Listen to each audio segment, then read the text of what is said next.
2016 champion Sunrisers Hyderabad இந்த season ஆரம்பிக்கும் போது போலிங் ஒரு பிரச்சனையா இருக்கே அப்படின்ற இடத்துல இருந்தும் அசத்தலான போலிங் பெர்ஃபார்மன்சஸ் கொடுக்க ஆரம்பிச்சிருக்காங்க. இதைத்தான் டீகோட் பண்ண போறோம். என்னோட ஐபேட் அண்ட் பென்சிலோட ரெடியா இருக்கும் பொழுது master mind Baba Aparajith decode பண்ணதுக்கு ரெடியா இருக்காரு. ஆஸ் ஆல்வேஸ் ரெடியா இருக்கீங்க நம்புறேன். அப்ப ஒருத்தர் வந்தாரு, இஷான் மலிங்கா அப்படின்ற ஒருத்தர்.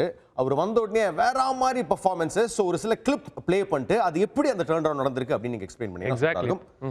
முதல்ல இந்த கிளிப் பார்த்துடலாம். இந்த கிளிப்ல நீங்க பாத்தீங்கன்னா அவர் வந்து ஏன் சக்சஸ்ஃபுல்லா இருக்காரு. எஸ், நல்ல யார்க்கர்ஸ் போடுறாரு. பட் பால் பாருங்க ரிவர்ஸ் ஸ்விங் ஆகுது, லாஸ்ட் செகண்ட்ல டிப் ஆகுது அவருக்கு. அதுக்கு முக்கியமான காரணம் அவரோட ஆக்ஷன். அவர் வந்து நார்மல் பவுலர்ஸ் வந்து ஹை ஆர்ம் ஆக்ஷன் இருக்கும், இவருக்கு கொஞ்சம் ஸ்லைட்லி ஸ்லிங்கி ஆக்ஷன் இருக்கு. அண்ட் சீம் பொசிஷனும் பாத்தீங்கன்னா ஸ்லைட்லி டிஃப்ரெண்ட். ஒரு பால் ரிவர்ஸ் ஸ்விங் ஆகிறதுக்கு ஒரு பக்கம் உங்களுக்கு ஹெவியா இருக்கணும். ஸோ உங்களுக்கு ஓல்டர் பால்ல ஒரு பக்கம் ஹெவியா இருக்கும். And normal upright seam position இப்படி இருக்குன்னு வச்சுக்கோங்களேன். ரைட் சைடு ஹெவியா இருக்குன்னா பால் இப்படி டிப் ஆகும். பட் இஷான் மலிங்காக்கு கொஞ்சம் ரிலீஸ் வெளியே இருந்து வர்றதுனால இப்படி இருக்கு சீம் பொசிஷன். ஸோ டில்டடா இருக்கும் போது டிப் ஜாஸ்தி இருக்கும். ஸோ டிப் ஜாஸ்தி இருக்கிறதுனால பேட்டர்ஸ் எல்லாருமே ஃபர்ஸ்ட் லைன் அப் பண்ற லைனை விட பால் ஒரு செகண்ட் உள்ள வருது. ரைட் ஹேண்டருக்கு லெஃப்ட் ஹேண்டருக்கு வெளியே போகுது. அதனால தான் சக்ஸஸ்ஃபுல்லாக இருக்காரு. இன்ட்ரெஸ்டிங். அண்ட் அடுத்தது அவரோட வேரியேஷன்ஸ். ஏன்னா இந்த சீசன்லையும் பார்க்குறோம் வேரியேஷன்ஸ் நிறைய இருக்கிற போலர்ஸுக்கு எக்கச்சக்கமான விக்கெட்ஸ் கிடைக்குது. அதுலேயும் அவர் வந்து சிறப்பாக பண்ணியிருக்காரு இல்லையா? அண்ட் அதோட ஒரு கிளிப்பையும் பார்த்துடலாம். எக்ஸாக்ட்லி. ஐ திங்க் நீங்கள் சொன்ன மாதிரி வேரியேஷன்ஸ் ரொம்ப ரொம்ப முக்கியம். ஒரு நல்ல டெத் போலருக்கு அவர்கிட்ட வந்து நிறைய வேரியேஷன்ஸ் இருக்குது, நிறைய நல்ல டெலிவரிஸ் இருக்குது. நம்ம அந்த கிளிப்பில் பார்ப்போம். பிகாஸ் யார்க்கர்ஸ் மட்டும் போடல, அவர் ப்ரெடிக்டபிளாக இல்லை. ஸ்லோவர் டெலிவரிஸும் போடுறாரு, பேக் ஆஃப் லென்த்தும் பேக் பண்ணுறாரு. அட் த சேம் டைம் லைனை வச்சும் வேரி பண்ணுறாரு.